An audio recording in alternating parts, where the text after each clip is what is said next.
Donc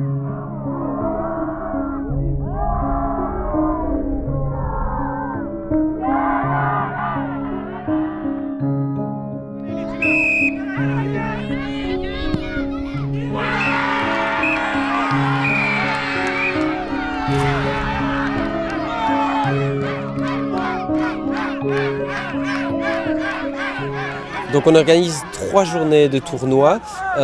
Une première journée consacrée au foot féminin avec les catégories WU13 et WU16.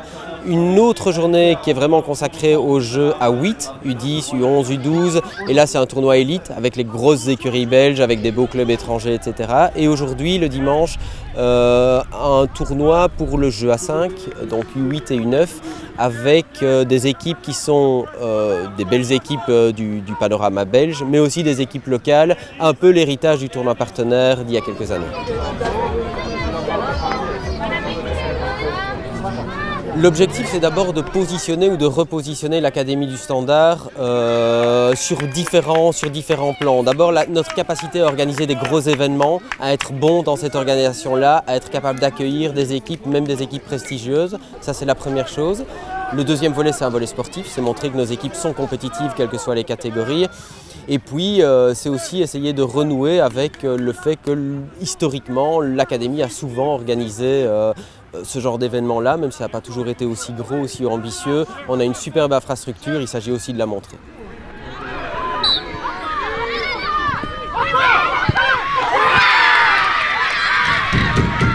Au niveau du tournoi élite, on va choisir des clubs sur base de leur qualité.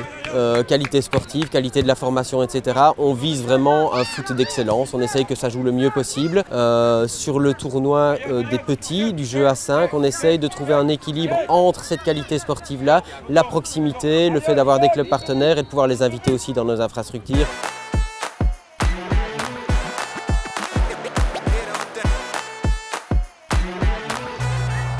Le tournoi, ça reste une compétition, donc il y a quand même au niveau de la valeur, l'esprit de compétition, le fait de vouloir gagner, etc. C'est quelque chose qui n'est pas inhérent au standard. Il suffit de regarder les garçons sur le terrain, quel que soit l'âge, ils ont tous envie de gagner. Donc ça, c'est la première chose. L'idée, c'est de pouvoir montrer aussi que la formation doit primer sur l'esprit de compétition. L'esprit de compétition, on ne doit pas le travailler, il est présent chez les jeunes, comme je le disais, dès leur plus jeune âge. Après, nous, on insiste sur le fait qu'à cet âge-là, la formation doit primer. Ce n'est pas une excuse pour perdre tous les matchs, on est bien d'accord, mais on doit être capable de faire primer cette qualité de jeu-là, essayer de retrouver sur le terrain, même dans le cadre de matchs, certains principes qui sont travaillés à l'entraînement. Donc voilà, ça c'est important.